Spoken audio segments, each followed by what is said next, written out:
Okay, so with that spleen venting complete, I'll now open it up for your comments, questions, and reactions. I see that there's quite a few reactions here. I know, Amit, you sent a lot of stuff in, and I'm going to try to get to some of them. Some of them I think I addressed earlier.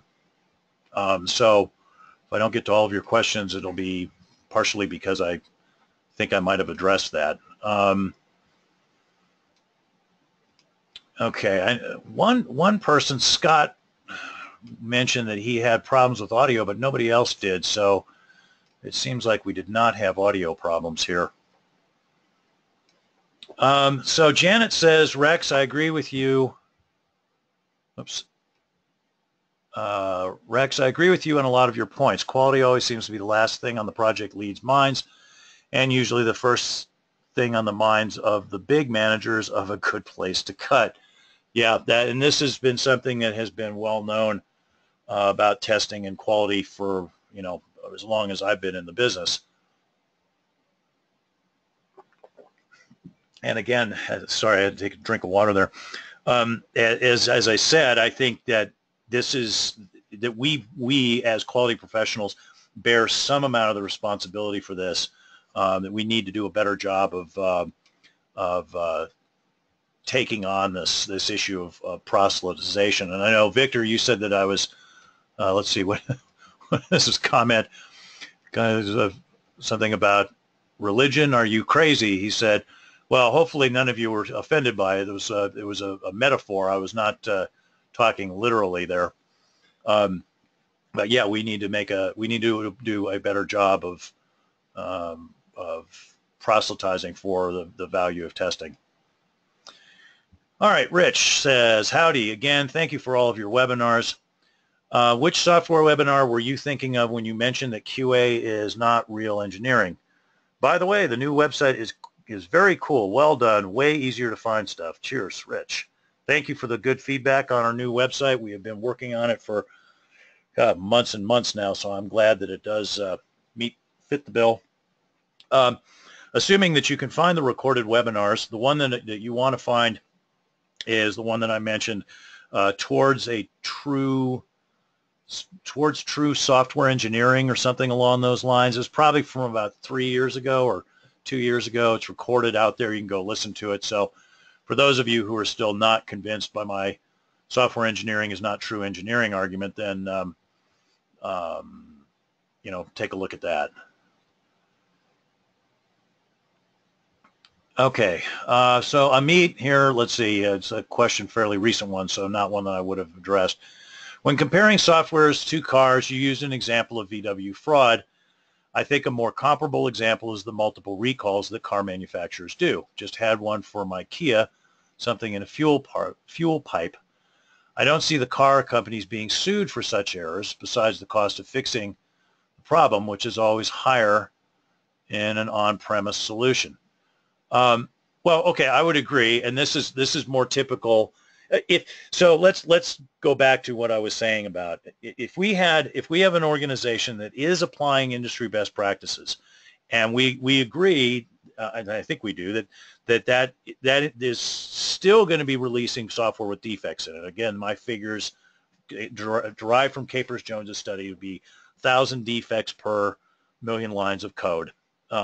Would be what would be coming out. So yeah, there are going to be defects, but the organization is doing all they can to avoid that. Just like the Kia probably does all they can to avoid putting defects into a vehicle. And then when those kinds of defects come to light, then basically the responsibility of the software manufacturer is to make the customer whole, basically to fix the problem and without charging the customer, and to do so in a way that inconveniences the customer as little as possible. So in other words, don't charge for monthly maintenance, don't charge for annual maintenance.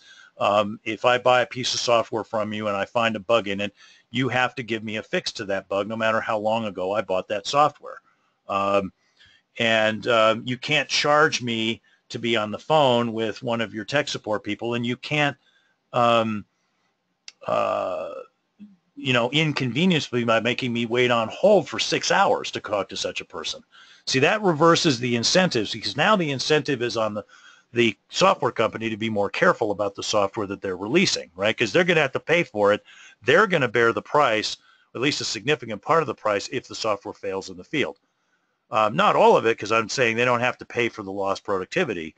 But in the case of a company that is willfully not applying best practices, and in doing so for the reasons that I listed in this presentation, and thus releasing software that has 10 times as many defects in it as they could achieve, then I think that is very, very much like the VW situation. In that it is intentionally doing something that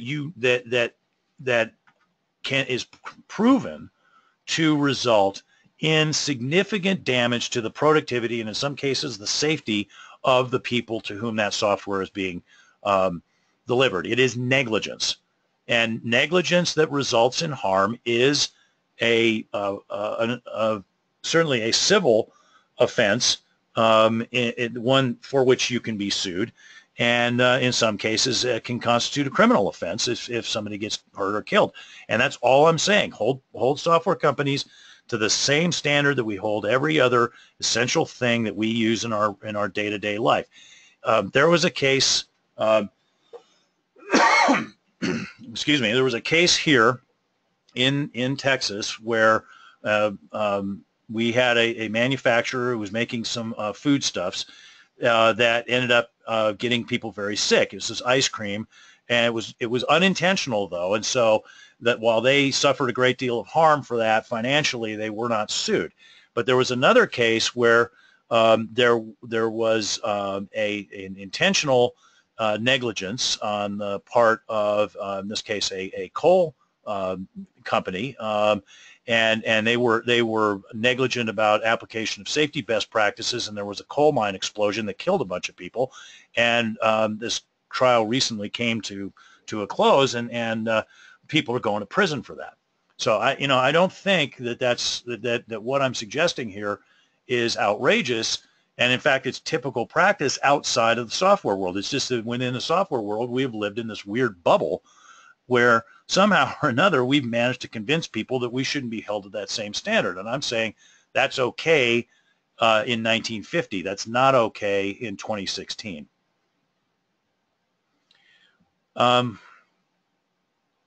Let's see. Rich says this one, towards a true engineering profession, February 18th, 2014. Yep, that's it.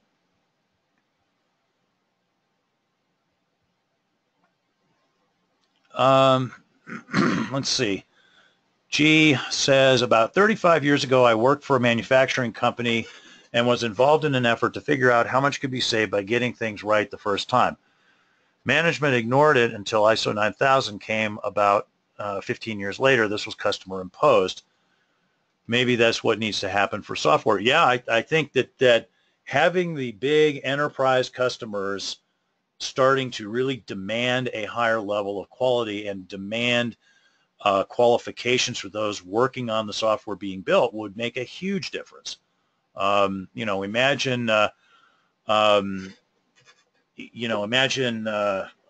if all of the Fortune 500 companies confronted companies like Microsoft and Oracle and some of these other big enterprise software companies and said, look, enough is enough. We're sick of all of your buggy software and the impact that it has on our productivity. So we are going to impose some requirements on the qualifications of your staff and on the defect density targets that you need to achieve and those sort of things. These are some measures you're going to make. Otherwise, we're taking our business somewhere else. Okay, that's sort of an Atlas Shrugged kind of scenario, I admit, but just run the thought experiment. What would change? A lot of stuff would change, very, very quickly. Alicia says, thanks, Rex. I love your real talk. Your presentations are rarely filled with fluff. We'll be sharing this with our QA organization. Well, thank you. And I would hope that I could achieve the target of never filled with fluff. So, Alicia, if you ever hear one of my presentations and I stray off into the land of fluff, immediately slap my wrist. Let's see. I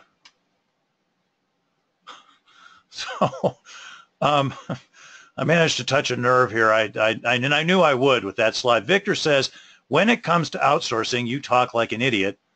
But then later he says, we still love you. Okay, well,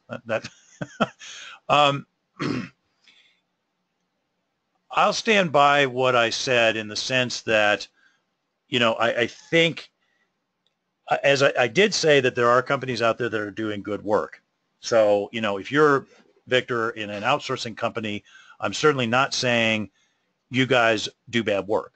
But what I'm saying is that what drove a lot of companies in North America and in Europe to pursue outsourcing of development and software was not a humanitarian desire to spread the wealth of software engineering paychecks around the world. I can assure you of that. Okay. It was a steely-eyed contemplation of the only real metrics that managers thought they had, which is hourly rates. What do I pay for an hour of somebody's time? And as a metric to measure software development by, that metric sucks. It is horrible. You don't care how many hours people spend, or what those hours cost you. That what you should care about is dollars per unit of functionality and dollars per unit of quality. Unfortunately, we don't have good metrics for unit of functionality and unit of quality. So absent that, managers use the metric they got. And what always happens when people use a bad metric is they make decisions that they would not otherwise make. Many times those decisions are wrong. Okay. Now, as I said, I'm not critiquing anybody who's working in an outsourced situation. And I think, I think it is a nice side benefit that all this high-tech work and all this high technology got spread around the world so rapidly. But as I said, it was surely not the intention of any of the managers who made those outsourcing decisions at the beginning of the outsourcing wave to do humanity a great service by spreading technology to the four corners of the earth. It was all about trying to save their companies money. I've got a comment here from somebody who had earlier made some comments about wanting to remain anonymous, so I'm going to honor that here. So Anonymous says, those who don't agree with the theme of your presentation need to come to work where I work. Okay, so it's not just me.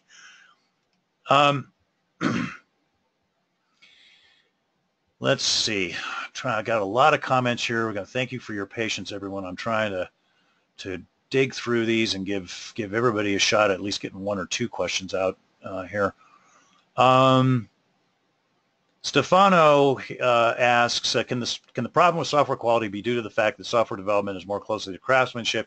He asked that before I made my comment exactly to that effect, that we weren't quite in engineering practice yet. And then he continued on a little later with a question, is the situation with open source software better? At least in the free software world, they should be free from deadlines. In the software business, we usually put software quality as the first driver in development, but then due to high competition, we are forced to deliver. Okay, so this is a really interesting question, Stefano, of open source quality versus commercial software quality. So one of the early proponents of open source wrote this famous paper, and I can't remember the guy's name, but the paper is called The Cathedral and the Bazaar. Eric Raymond, I want to say, but I could be getting that wrong. Anyway, he is also a guy who made a comment later to the effect of, G says, Eric Raymond is correct. Thank you for fact checking me there, G. Eric Raymond is also the guy who made the comment later that given enough eyes, all bugs are shallow.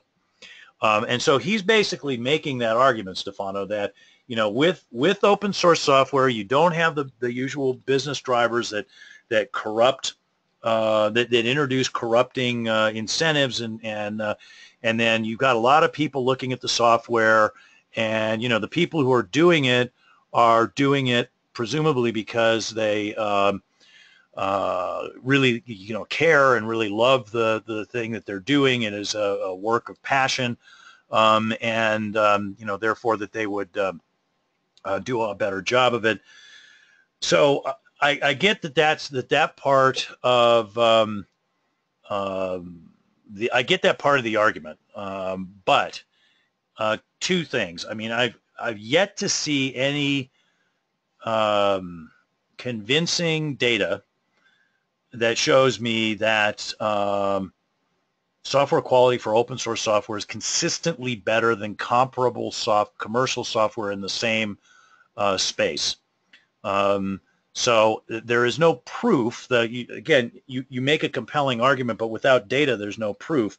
And the thing that makes me still cast a jaundiced eye towards the assertion of that is the fact that, again, the qualifications of the people working on the software is no more vetted than it would be in a commercial setting, and in fact might be less so. So I'd love to see data on this.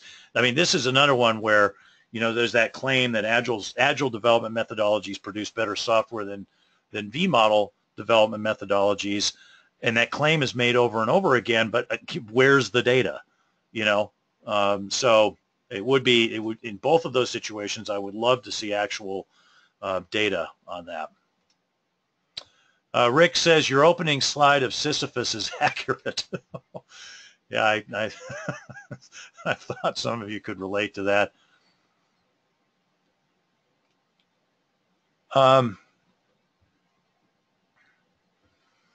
Let's see. I had some questions from folks who've left, and I'm going to skip those because it doesn't seem right to address that, and not some of the folks who are hung in there.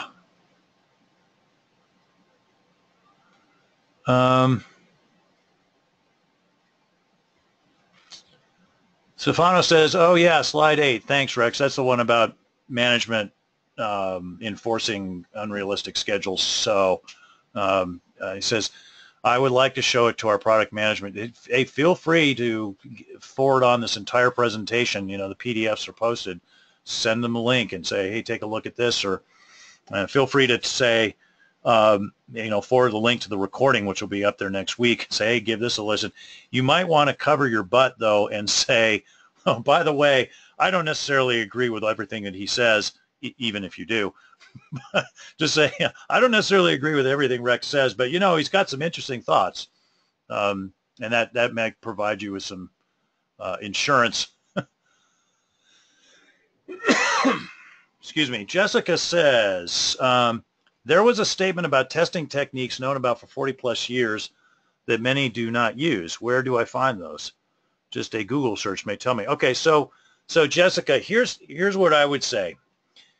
Get a copy of The Art of Software Testing. The book's more than 40 years old.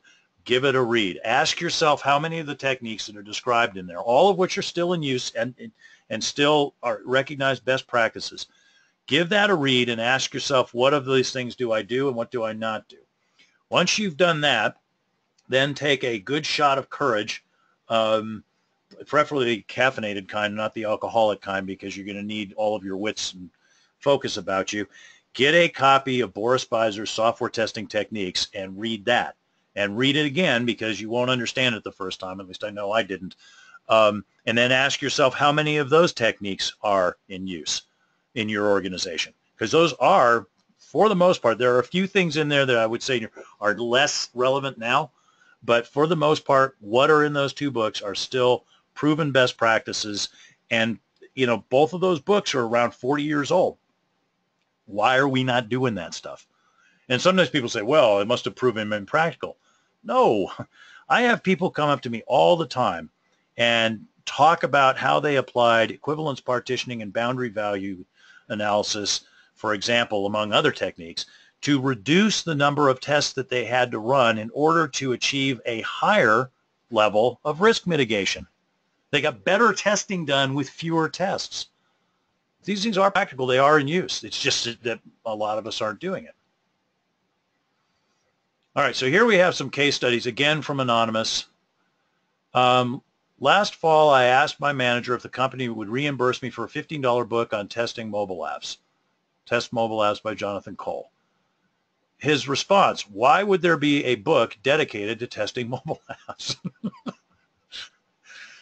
Yeah, right. Well, yeah. She continues, I do what I can with what I have. I have paid for my CTFL class and spent vacation days to do it. I've made peace with this. I share this to make a point.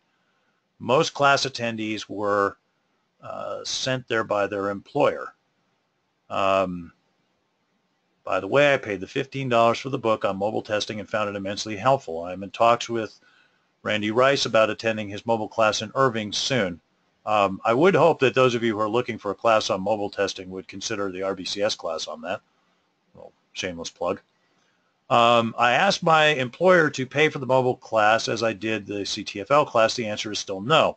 However, they won't require me to use vacation days this time. Baby steps, I guess. Yeah, here's somebody, and this person, by the way, again, is going to stay anonymous, but this is a long-time listener of these webinars. So this person invests time every month, about an hour and a half of time to come and listen to these presentations. And sometimes they're sort of more of a rant, like this one was, sort of an exhortation to do better, but more typically they're about a technique that you can actually use and apply immediately. So this is a person with a demonstrated commitment to increase their qualifications and skills in the face of management obliviousness to the importance of that. So we certainly need a whole lot more people like this person who are committed to increasing their skills, but we need fewer people in decision-making positions who are not supporting that fully, I guess I'd say.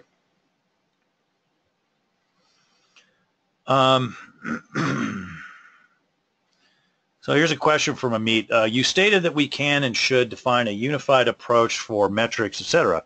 Can such a unified approach fit both mobile apps and avionics? What value can come out of comparing those two? Well, I think, yeah, I think we can come up with metrics for quality and productivity that are meaningful across multiple industries, and I've worked with clients across multiple industries, and so I know that there are common solutions that apply. Now, when you talk about comparing those two, well, obviously, again, not to pick on Candy Crush or any other particular game, but somebody who's building a game like Candy Crush that runs on a mobile device and has very, very limited social impact, that's quite different than somebody building software that runs on the cockpit of an airplane, and then if it fails would cause the plane to fall out of the sky, killing 300 people. So you have to be careful about comparisons. But I think you can make it more clear that you have to be careful about comparisons when you have these metrics available and you show the averages by industry. And lest you think, oh, well, it would create a temptation to do invalid comparisons. I would suggest that temptation exists already. I went in and did some discussions with some IT folks at the IRS once, these discussions didn't result in me getting any consulting work for them, I think in part because I told them something that they didn't want to hear but was very true. What they asked me was, well, we want you to help us improve our testing practices so we can test more like Google tests.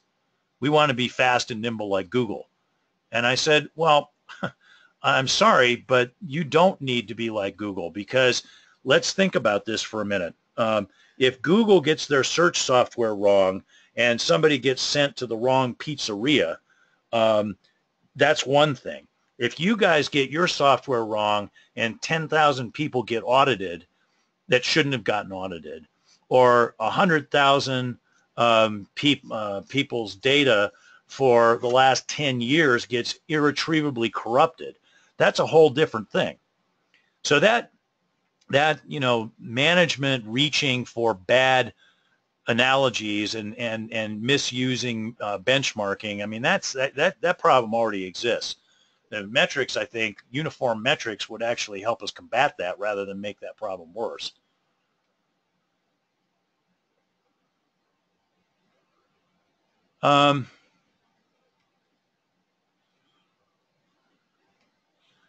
Let's see. So Victor says, at Cisco, we have a huge issue with hiring people who are qualified to do what we need them to. We are forced to outsource because our policy, USA policy, fails to support high-tech industries. I think you and I talked about it in Washington in 2015. Ah, okay, now I have a face to put with the name. Okay, I would agree that well, this is interesting. So there are government policies in place that have not been helpful, let's say. But interestingly, a lot of those government policies are in place because of pressure by high-tech companies. Because I mean, if you look at the way laws are written, a lot of the time these laws are actually written by lobbyists who then give them to legislators who tweak them one way or the other and put them forward as their own.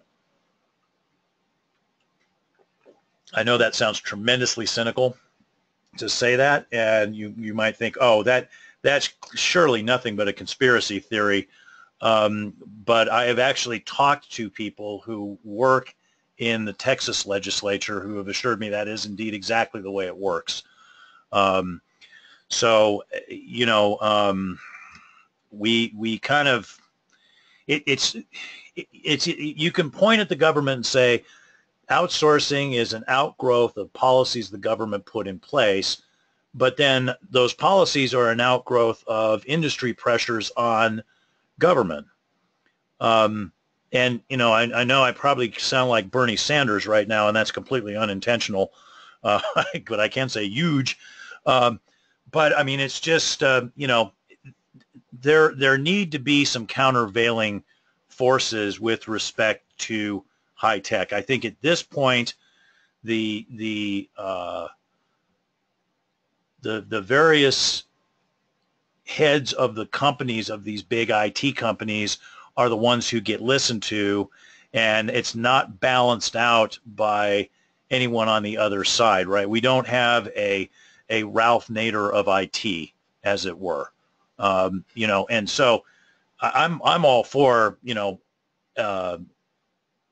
people being able to bring their grievances to the government for redress, and so I don't have a problem with lobbying per se. I think that's protected by our Constitution, but it certainly there's a vacuum here when all the lobbyists are on one side of the issue. In this case, the issue being protecting the interests of high tech and IT companies. So I've probably now at this point managed to offend people on both the left and the right. So I better make that my last political comment of the day. Let's see. I got a thing from Dennis here. It says, Rex, part of the problem is that management also does not enforce using true engineering methods to design software. The proselytizing needs to be done at levels other than just the developer. Absolutely, Dennis. And if I probably should have been even more clear about that. proselytizing the programmer about upping their quality game is not going to help, because they are under the same pressures you are. And it's not like the developers don't care. You know, I mean, most developers I know are not, you know, blasé, like, I don't care about quality. I want to write crappy software and inflict it on my customers. I don't know any developers who ever say that. This is stuff that's coming down from management. People are responding to management pressures and to management processes and so forth. So all of this proselytization that I was talking about really has to be directed uphill. It has to be directed at management. And I know this can be uncomfortable, what I'm suggesting here, because there's some peril to it. You're going and you're as an individual contributor or a line manager going and trying to affect change at a management level by lobbying managers, and yet can that blow up in your face? You bet it can. So, you know, be careful about it. But, you know, I mean, I think without that, we you know, remain in the stuck state that we are. Stefan says, Rex, perhaps your organization could author a preliminary ISO 9000 type set of standards for software development and market the idea of industry-wide adoption to Fortune 500 companies. Likewise for software testing. Well, no, I don't, not quite that ambitious. In part because I think that standards documents of whatever source have not do not have a good track record of affecting change with respect to software testing and software development in general. You know, there was this big dust up over this ISO 29119 standard, you know, there were people on one side of it saying, oh, this is going to lead to higher quality and better testing, and people on the other side of it saying, oh, you guys are a bunch of evil totalitarian control Nazis. You know, obviously I'm lampooning the claims made by both sides, just because I was the one in the middle of the debate. There was a webinar on this, and I was the one in the middle of it saying, what is the big deal here? That if ISO 29119 has as much impact on software testing as IEEE 829, we're having an argument over nothing, because it just doesn't make a difference. I would rather see the work done on metrics at this point, and how to have better metrics for quality and productivity, and then leave the whole process piece to later. I mean, honestly, if anything, as I said in a webinar a few months ago, if anything, I think there's been altogether too much discussion of process, too much fighting about process from CMM and CMMI on the one hand to Agile on the other hand, and not enough focus on qualifications. And as long as we are not a true form of engineering, I think qualifications is going to be more important than process. Let's see, Amit says, to stress the question of various industries, would you say that testing a medical software requires similar skills and attitude as testing quality Candy Crush? Well, I think there are some basic skills and a basic attitude that is true for both. Yes. Now, are there things unique to testing medical software? Absolutely. I mean, one of them being that FDA regulation that you have to comply with. And obviously the fact that it's safety critical means that there are there's a totally different risk profile. But, you know, do I want somebody who comes in with a skeptical attitude and looks for problems and understands basic testing techniques in both situations? Yep, absolutely.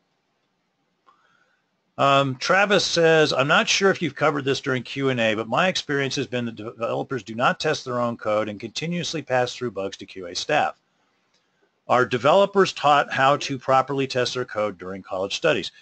Well, if software engineering is still taught basically the same way that it was taught to me in the 1980s at UCLA, then I would say no, because the only time we talked about testing at all was in my software engineering class, which was one of the last classes that we took so it was a senior year class.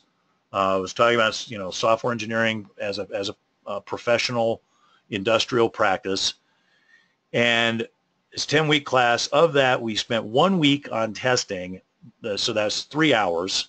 There are 3 sessions, 1 hour each. The last session had to do with system testing, and then the other 2 sessions before that had to do with unit and integration testing. So there you go. Out of 4, well, it was supposed to be 4 years. It took me 7 years to get through it because I paid my way through college, and I was working as a programmer at that time. But on a 4-year education, I mean, I get 3 hours of discussion about testing. Now, I think it's changed a little, but not a whole heck of a lot. Now, there are colleges out there that do teach testing, and that's all to their credit, but I'm not aware of any that make it mandatory.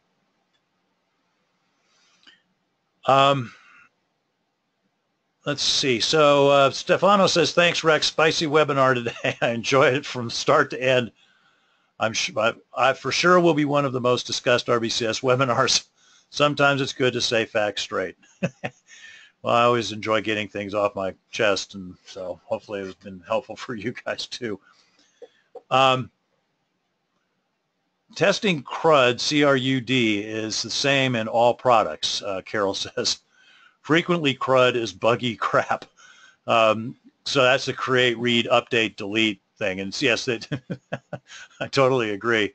But that's the idea, that there are some basic concepts for testing that can apply pretty much anywhere. Let's see. Rick said, most of the bugs I encounter, many of the bugs I encounter when testing are unknown requirements or missing requirements or domain knowledge requirements. So there's often a 3-way battle between project managers, developers, and software testers, where the project managers will tell the developers what they want, and then the developers will write the code filling in software functionality details. As the tester, I'm usually not privy to these details until the software is given to me for validation testing. We try to capture some of these details in various tracking tools, but often functionality is discussed and not captured. Unfortunately, we as an industry seem to have regressed with agile development, and the common perception is that written requirements are secondary and only written in high-level terms. This often results in escape bugs to production simply because we cannot test what we don't know. Yes, and this is an unfortunately common story.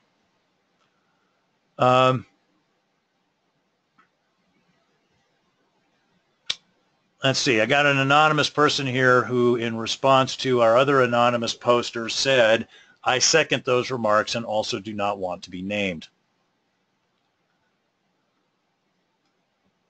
Cinza says, great presentation, thanks.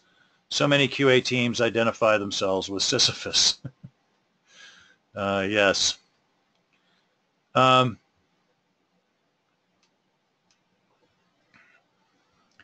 Let's see.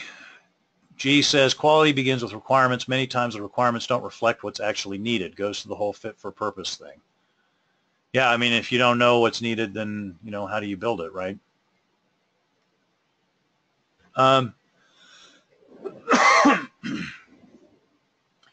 Let's see. So Amit here to get some of your stuff, and I know you've got backed up, but I'm trying, as I said, to try to spread it around. Amit says, the process you described for fixing cars does not apply to washing machines, as manufacturing washing machines, not engineering. Washing machines, I'm referring to the fix always don't charge for maintenance insurance. Okay, so I think it's fair to say that there's a difference between a failure of a mechanical object due to normal wear and tear and failure of a mechanical object due to a manufacturing or engineering or design defect. So if my washing machine breaks because I have had it for years and a belt in it has worn out, then I do not have a reasonable expectation of the washing machine company. In our case, we've got Bosch, I think, is our washing machine that we have. I have no reasonable expectation of Bosch coming out and replacing the belt that I basically wore out through my use of it, right? But if my washing machine, due to a design defect during the spin cycle, the tub broke and shrapnel flew out and injured me or my wife or killed one of my dogs or something, yeah, you bet I'd have a claim to go after them, because that's a defect that they introduce. That's not normal wear and tear. So the argument I'm making here is not there's no such thing as normal wear and tear on software. It doesn't get worn out by frequent use.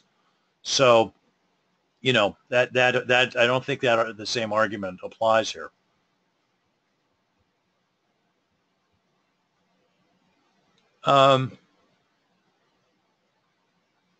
Amit says, by the way, an idea that might have been already thought of and maybe even implemented. It seems that many of the people here have interesting ideas. I would think I would benefit from a sort of forum discussion board to discuss the webinar further with the attendees. Well, I am happy if somebody, when we post on the RBCS Facebook page, which anybody who wants to can come and leave comments on, and read those comments, I believe. I'm happy when we post about this webinar on our Facebook page. If people want to discuss and comment further, I'd be very happy to see that. That's great. Feel free to use that as a forum. Let's see. Ray says, software gets worn out by users trying to do things with it that the designers and developers never thought of. Well, I don't know. I think you're stretching the metaphor there, though. It's not worn out any more than if I use a hammer to do something other than driving nails. I use a hammer to, I don't know, break rocks or something like that. And I don't think it's real good at breaking rocks. And then the designer says, well, we didn't design it to break rocks. We designed it to drive nails. I think that's somewhat different. Now, if your point is that software eventually can become obsolete because the software environment is evolving, I guess I would agree with that to some extent. But, I don't, when I use Microsoft Project, for example, I don't need to do anything differently with it than I did back in the 90s when I first started using it. So I don't understand why I have to buy a new copy of Microsoft Project. I mean, I understand from a software engineering point of view that it's been made incompatible with the latest version of Windows. I have a copy of Project, the 1998 version of Microsoft Project. I can't install it and use it, even though I could do everything that I would want to do with it with that version of Project. There are no new features. Ray says Project 4.0. I don't know what version it was, but it was a 1998 version, and it would still do everything that I would want it to do. So I understand why it's in Microsoft's interest to use planned obsolescence to force me to pay $500 for a new copy of Microsoft Project, but it's certainly not in my best interest, and it's not as if that software was worn out, So, again, I just think that there's some inequities, I guess you could say, in the way that software gets treated preferentially by comparison with everything else that we buy. Claudia says, what are your thoughts on having a QA review process? Developers generally have a process where another dev or manager reviews their code. This has never been mentioned as a best practice for QA. Do you know if there is a reason for that? Yeah, I have been saying that having reviews of testing work products is a best practice for years. And the rule of thumb in my test teams for, almost pretty much as long as I was actively managing test projects, which was, over 20 years, was 2 pairs of eyes. That nothing is considered done until at least one other person has looked at it.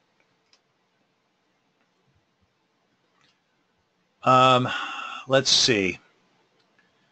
So Amit says, for the aspiration of having a good having a credible certification. I see around me many testers who pass the ISTQB foundation level exam and are completely unqualified as testers. What would you say can make a good certification? Also, in your eyes, why wasn't it done?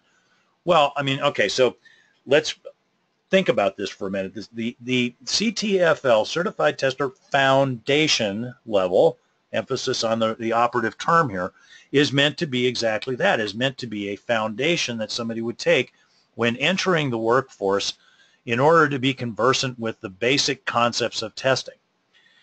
Now, when we do our courses, we do them as 4-day hands-on courses so that we raise the bar a bit above that, and we actually teach people how to apply test design techniques like state diagrams and decision tables and boundary value analysis and equivalence partitioning, specifically to avoid this kind of perception. But the thing with the ISTQB program that people misunderstand is the foundation is purely an entry level. It is a first step. So just like nobody could go to college, take one semester of computer science, come out, and you just quit and go, I don't need any more of that. I'm done. I know as much about testing as somebody who's got a 4-year degree. I mean, that's absurd, right? So if somebody says, well, I've got the foundation level, and no, I'm not going to bother to move on to the advanced levels because, I don't need that. Well, I mean, the advanced level is where all the action is. That's where you're going to be spending most of your time learning these best practices and how to apply them in a variety of settings. You can't do that at an entry level, because that's like saying that when you teach someone English in grade school, the way you're going to teach them English is by having them read Hemingway. So Amit's had a response to that. He says, for the foundation level, when I got my bachelor's in science, I was totally inexperienced but qualified to work at an entry level. ISTQB certification does not provide the same basic ability, but is needed to be a useful entry-level professional, or even being more efficient than someone off the street. Then I guess I would say, Amit, that you have to look at the way in which the people around you obtained their foundation level certificate. If they went to a 2-day or 3-day brain cram course that all it did was teach them how to pass the exam, then they got out of that exactly what they paid for. And the hiring manager who decided to hire that person, by not closely inspecting their skills and qualifications beyond just looking at the certificate, got out of that hiring process exactly what he or she deserved. Okay, because that's just to look at and say somebody passed a foundation exam, therefore they're necessarily qualified to come in and work as a tester. Nobody at the ISTQB makes that representation, at least not that I've heard. If you look at the syllabus and you look at the way the exam is set up, you can have a pretty good understanding of what you can assume about somebody who's passed that exam. If you just go, oh, the certification, bam, and just hire people willy-nilly without looking at anything else, and again, I will say that organizations that have such hiring practices get exactly what they deserve. Now, Amit says, then why did they get certified? Isn't certification meant to filter those that are capable to some minimal extent? Isn't that what certification means? Not a foundation certificate. No. A foundation certificate is not going to tell you that any more than having somebody who knows grade school level English is necessarily going to be able to read books by people like Hemingway or other great authors and really understand the depth of meaning in there. It's entry-level kind of stuff. Now, I know that you're saying guys that took a 6-month course, again, I'd have to say, well, look at the course and look at what people are actually getting out of that, but apparently not much. Let's see. Lena Bowen here had made a comment. Somehow or another got lost. It was something about a lot of smoke and mirrors about testing, if you can resend that to me, smoke and mirrors about quality, but yeah, I mean, if you can resend that to me, that would be great. But yes, at the general point, I certainly agree with. Travis says, the ISTQB CTFL is an entry-level certification. I took the CTFL exam after 4 to 5 years of software testing experience. The course and exam reiterated what I already knew. The best measurement, in my opinion, is on-the-job, real-world experience. Quality comes with continuous education. Right. Yeah, I mean, this is exactly the way to think about certifications, is as a component of the larger process of improving qualifications, not a replacement. Steve says time check. Yes, I know.